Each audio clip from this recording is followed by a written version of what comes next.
बिस्मिल्लाहिर्रहमानिर्रहीम। अस्सलाम वालेकुम स्टूडेंट्स। आज का हमारा टॉपिक है मैथ्स एंड वेट। और आज हम डिफरेंस देखेंगे कि मैथ्स में और वेट में क्या डिफरेंस होता है, क्योंकि अमूमन इन दोनों क्वांटिटीज़ को सिमिलर समझा जाता है। ये ख्याल किया जाता है कि मैथ्स और वेट जो हैं वो एक ही चीज़ होते हैं, लेकिन ऐसा नहीं है। ये दोनों जो हैं वो डिफरेंट क्वांटिटीज़ हैं। तो अब हम इनमें कंपैरिजन करेंगे कि मैथ्स और वेट में क्या डिफरेंस है। तो आपने इसको लॉन्ग क्वेश्चन भी और शॉर्ट क्वेश्चन दोनों तौर पे आ सकता है क्वेश्चन, ठीक है।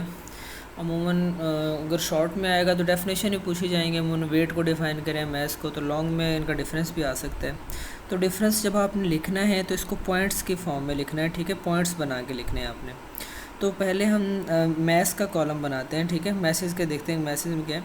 अब नंबर 1 उसका पॉइंट है, mass of a body is the quantity of matter possessed by the body. Mass जो है किसी भी बॉडी में क्वांटिटी ऑफ मैटर को रिप्रेजेंट कर रहा होता है, ठीक है।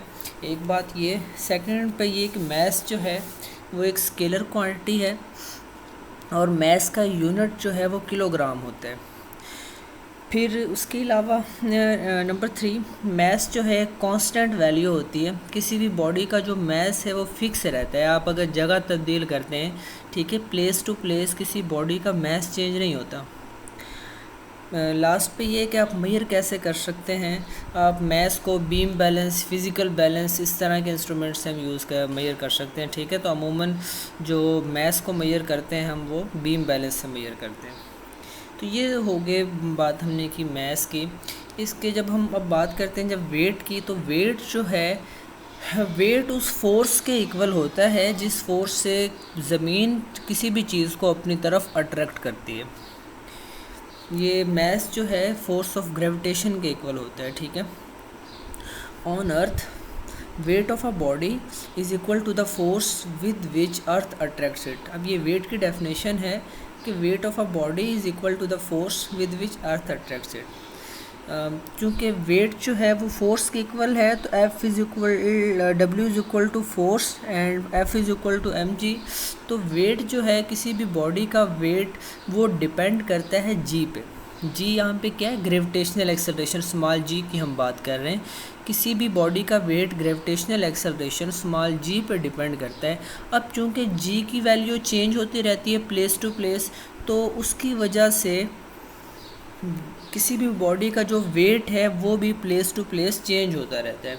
फिर अब अगर हम इसका फार्मूला लिखें वेट का, तो W इज़ इक्वल होता है mg के, W इक्वल टू mg के इक्वल होता है। हमने पढ़ा कि मैस जो है वो स्केलर क्वांटिटी है, लेकिन वेट क्या होता है, वेट एक वेक्टर क्वांटिटी है।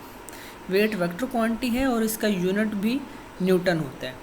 लास्ट कंपैरिजन क्या था कि मैस को हम बीम बैलेंस से मेजर करते हैं, लेकिन जो वेट है किसी भी बॉडी का वेट, अगर हम वेट को मेजर करना चाहते हैं तो उसके लिए हम एक स्प्रिंग बैलेंस यूज़ करते हैं, ठीक है। अगर हम दोबारा से देखें जो मेन पॉइंट्स क्या थे कि मैस जो है स्केलर क्वांटिटी है, वेट वेक्टर क्वांटिटी होती है। मैस का यूनिट किलोग्राम है, वेट का यूनिट न्यूटन है। फिर नंबर 3 पे हमने देखा कि मैस की वैल्यू चेंज नहीं होती और वेट की जो है उसकी वैल्यू जी के हिसाब से चेंज होती रहती है। फिर फार्मूले की अगर हमने बात की तो मैस का फार्मूला, ठीक है, न्यूटन सेकंड लॉ से आप निकाल सकते हैं, m is equal to F/A। लेकिन जब वेट का फार्मूला होता है W is equal to mg। और इस तरह लास्ट पे मेजर कैसे करते हैं, तो मैस को अगर मेजर करना होता है हमने तो उसके लिए बीम बैलेंस यूज़ करते हैं और वेट के लिए हम स्प्रिंग बैलेंस यूज़ करते हैं। नेक्स्ट है Newton's third law of motion. ये शॉर्ट क्वेश्चन के तौर पे पूछा जाता है अमूमन पेपर में, ठीक है। तो आपने जस्ट इसकी डेफिनेशन और उसके साथ एग्जांपल कुछ कर लेनी है।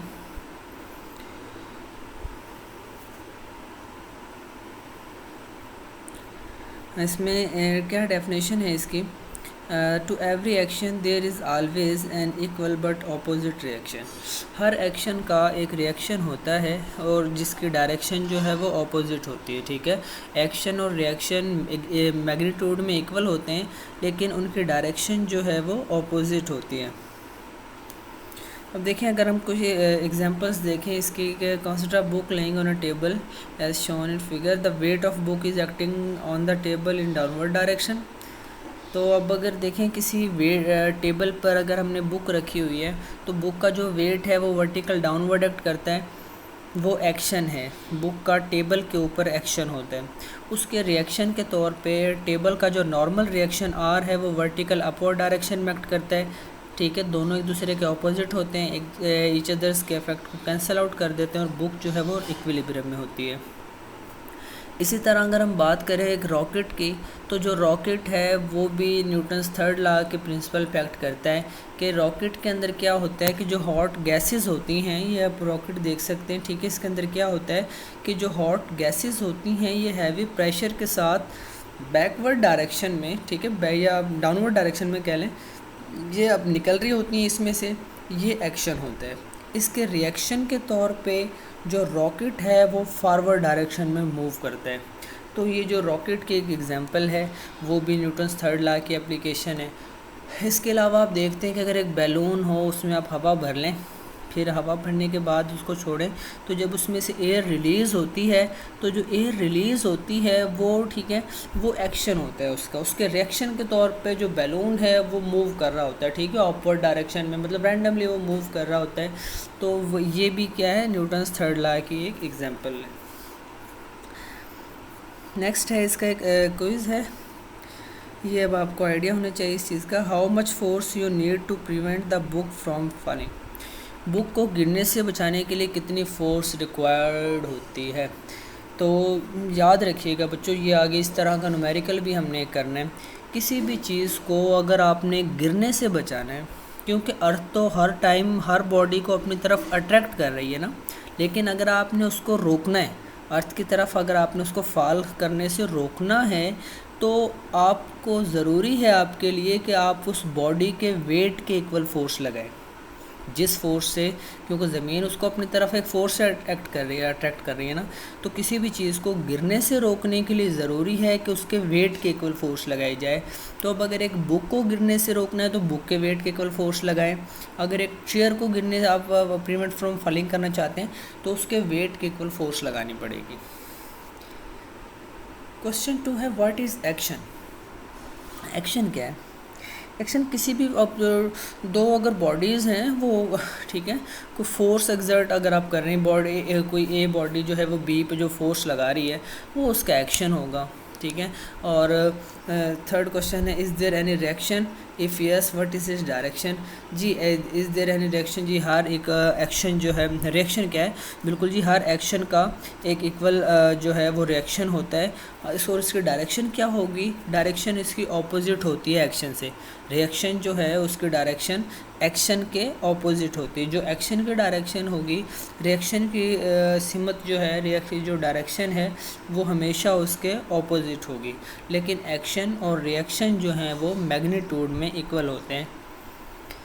तो ये था आज का हमारा टॉपिक, ठीक है, जिसमें हमने पहले मास और वेट का डिफरेंस देखा और उसके बाद Newton's third law of motion को हमने डिस्कस किया। ओके स्टूडेंट्स, इसमें मज़ीद आप देख लीजिएगा, ये एक्शन फोर्स की डायरेक्ट एक्शन और रिएक्शन का भी यहाँ से कर सकते हैं। The force exerted by a body on the B is the action force, ठीक है। इस तरह के डायग्राम बना के आप कोई भी लिख सकते हैं इसको।